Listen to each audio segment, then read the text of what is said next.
नमस्कार दोस्तों, स्वागत है आपका अपने चैनल मिस्टर एसबी क्लासेज पर।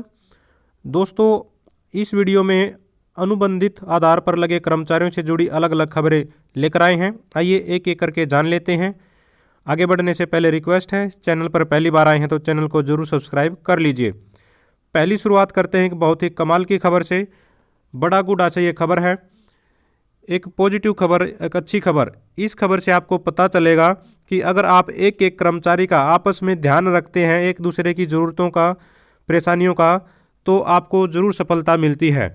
यहाँ पर देख सकते हो कि अनुबंधित कर्मचारी के तबादले के बाद विरोध किया तो वापस लिया फैसला। यानी कि एक साथी का तबादला कर दिया गया था एसडीओ साहब के द्वारा, और वो भी सिर्फ मौखिक आदेश पे, जबकि आदेश हमेशा लिखित में ही होने चाहिए। कहीं भी किसी भी अधिकारी से बात करो तो हमेशा लिखित में आदेश लेने चाहिए, देने चाहिए, ठीक है। तो कर्मचारियों के प्रदर्शन के आगे एसडीओ साहब को अपना फैसला बदलना पड़ा और जो ट्रांसफ़र था उसको रोकना पड़ा। बहुत ही अच्छी बात है। इससे आपको यही पता चलता है कि आपको आपस में एक दूसरे की ज़रूरतों को ध्यान में रखना चाहिए और सहयोग करना चाहिए। इसी तरह की एक खबर और आ रही है यहाँ से। ये बहुत ही कमाल की बात मुझे यहाँ पर लगी इसमें भी, कि प्रदर्शन आप भले ही कर रहे हैं, सभी मिलकर कर रहे हैं, ठीक है, लेकिन आपको एक एक कर्मचारी की परेशानी का पता है। देखिए यहाँ पर क्या है कि सीवरमैन यूनियन के प्रधान सुनील कुमार ने बताया कि पब्लिक हेल्थ विभाग के एसई राजीव गुप्ता ने रेखा व सीवरमैन गुलशन को 15 दिसंबर से काम पर रखने, काजल को डीसी रेट पर वेतन दिलाने को कहा है। इस दौरान एक्सीएन रोहित और एसडीओ विनीत मौजूद रहे।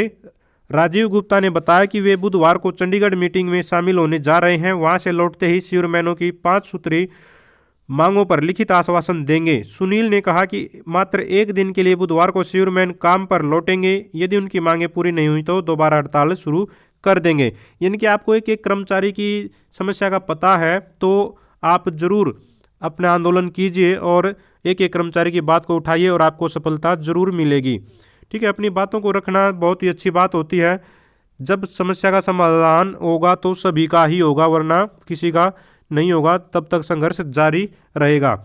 ये जो खबर है रोहतक से है, ठीक है। यहाँ पर जो सीवरमैन है वो परेशान हो रखे हैं, इनकी मांगों को नहीं माना जा रहा है, तो इन्होंने आंदोलन कर दिया। और व्यवस्था को आप देख सकते हो यहाँ पर जो न्यूज़पेपर में आई हुई है, ठीक है, क्या हाल है, ठीक है। तो मांगों को मानना बहुत ज़रूरी होता है। कर्मचारी की भी अपनी परेशानियाँ होती हैं, वो भी घर चलाते हैं, ठीक है। इनकी जो परेशानी सबसे मेन जो होती है किसी भी डिपार्टमेंट में, आउटसोर्सिंग कर्मचारी हैं या कच्चे कर्मचारी, उनकी सबसे बड़ी परेशानी तो सैलरी से रिलेटेड ही होती है कि वहाँ पर सैलरी उनको समय पर नहीं दी जाती, पूरी नहीं दी जाती, या फिर दूसरी जो सुविधाएं होती हैं, बेनिफिट होते हैं सरकार के, वो नहीं दिए जाते, ठीक है।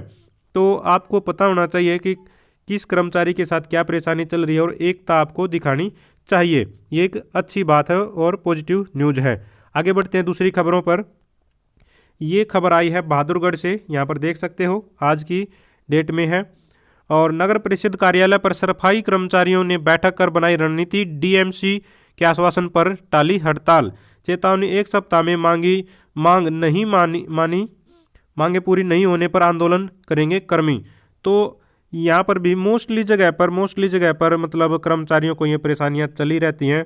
यहाँ पर आप देख सकते हैं क्या इन्होंने बताया है कि कर्मचारियों में रोष था। झज्जर जिले के सभी सफाई कर्मचारियों ने फैसला लिया कि जब तक कर्मचारियों की मांगें पूरी नहीं हो जाती तब तक हड़ताल पर रहेंगे। इन सभी बातों को ध्यान में रखते हुए झज्जर डीएमसी ने नगरपालिका कर्मचारी संघ हरियाणा की जिला कमेटी के सदस्य, यहाँ पर इन्होंने जो है मीटिंग की है। सभी सफाई कर्मचारियों को समान काम समान वेतन दिया जाने का जो है इन्होंने अपनी मांग रखी है। डीएमसी झज्जर ने आश्वासन दिया कि सफाई कर्मचारियों की मांगों को एक सप्ताह में लागू कर दिया जाएगा।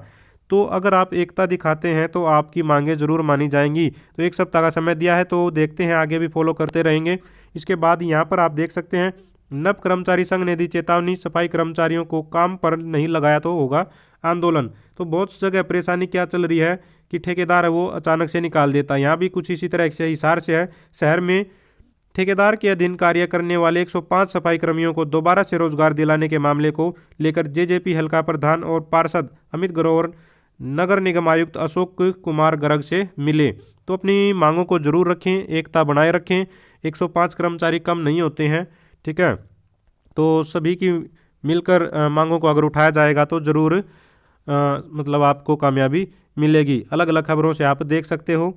एक और यहाँ पर ग्रामीण चौकीदार हैं, उन्होंने भी अपनी मांगे रखी हैं, समय समय पर अपनी मांगे उठाते रहते हैं ग्रामीण चौकीदार। जींद से ये खबर है, देख सकते हैं, पक्का करने की मांग उठाई है। हालांकि देखिए सदियों से मतलब ये चीज़ें प्रथा चली आ रही है चौकीदार की, लेकिन अब तक इनका कोई ऐसा समाधान नहीं है। न तो कोई सैलरी का भाई किस बेस पे कैसे दी जा रही है, क्या सुविधाएं मिलनी चाहिए क्या नहीं, मतलब ऐसे ही चला रहा है आज तक, घर परिवार की तरह से ऐसा काम चला रहा है कि भाई कर्मचारी को जो चीज़ें मिलनी चाहिए कर्मचारी के हिसाब से इनको रखा ही नहीं जा रहा है। तो बेसिक जो सुविधाएं कम से कम वो तो देनी ही चाहिए किसी भी कर्मचारी को, कहीं पर भी काम कर रहा है, चाहे वो चौकीदार है या फिर एक सफाई कर्मचारी है। ठीक है, इसके बाद यहाँ पे देख सकते हैं नगर पालिका कर्मचारी संघ ने प्रदर्शन करके मंत्री कमलेश ढांडा व विधायक लीलाराम को सौंपे ज्ञापन। यहाँ पे देख सकते हैं, ये खबर है कैथल से। सर्व कर्मचारी संघ हरियाणा के 36वें स्थापना दिवस पर फायर स्टेशन पर कार्यक्रम, फायर विभाग को राजस्व विभाग में शामिल करने पर जताया रोष। यहाँ भी जबरदस्त प्रदर्शन हो रहा है, फायर विभाग को राजस्व विभाग में मतलब ऐड करने पर ये बहुत दिनों से प्रदर्शन चले हुए हैं। तो अपनी मांगों को लगातार उठाते रहिए, जरूर आपकी मांगों को सुना जाएगा। ऐसी बात नहीं है कि आपकी बातें आगे तक नहीं पहुंचती हैं। ठीक है, ये डबवाली से खबर है, देख सकते हैं कि बागवानी विभाग से हटाए गए कर्मचारियों की बहाली को लेकर सचिव को भेजा पत्र। तो यहाँ भी संघर्ष जारी है। यहाँ पर बताया गया है कि अगस्त माह में फल उत्कृष्ट केंद्र मांगेआना में आउटसोर्सिंग पॉलिसी के तहत कार्यरत 35 कर्मचारियों को अधिकारियों ने बिना किसी नोटिस व कारण के नौकरी से निकाल दिया। तो सबसे गंदी बात जो लगती है वो ये है कि बगैर किसी नोटिस के, कम से कम 6 महीने 2 महीने 1 महीना कुछ तो ऐसा होना चाहिए जिससे कि कर्मचारी अपनी तैयारी कर सके आगे की भविष्य में, या फिर वहीं पर अपनी कोई प्लानिंग कर सके भाई मुझे क्या कुछ करना है। तो भविष्य को अनिश्चितता में एकदम से डाल देते हैं, परिवार के खर्चे होते हैं, परिवार चलाना होता है, क्या क्यों मतलब घर में प्लानिंग होती है क्या कुछ करने की, और अचानक से किसी की नौकरी चली जाती है तो ये जीवन में बहुत बड़ा एक सेटबैक होता है परिवार को चलाने का, जिस पर जिम्मेदारी होती है। तो ऐसा नहीं करना चाहिए किसी को भी। ठीक है, तो यहाँ पर देख सकते हैं कि कर्मचारी अपनी बहाली को लेकर सभी अधिकारियों के पास जा चुके हैं, लेकिन अभी तक कहीं से भी उन्हें न्याय नहीं मिला है। डॉक्टर मेघवाल ने बताया कि विभाग के अधिकारियों की लापरवाही के कारण इन कर्मचारियों को भूख हड़ताल पर बैठने को मजबूर होना पड़ेगा। इस दौरान अगर कोई अप्रिय घटना होती है तो उसके लिए विभाग के अधिकारी जिम्मेदार होंगे।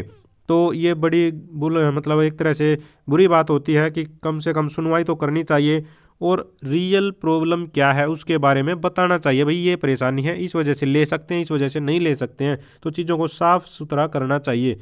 ठीक है, तो ये अलग अलग जिलों से खबरें थी आउटसोर्सिंग कच्चे कर्मचारियों से जुड़ी। अगर आप भी चाहते हैं हर रोज़ आउटसोर्सिंग अनुबंधित कर्मचारियों से जुड़ी खबरें समय पर पाना तो चैनल को जरूर सब्सक्राइब करें, वीडियो को लाइक करें, दोस्तों के साथ शेयर करें। Thank you very much.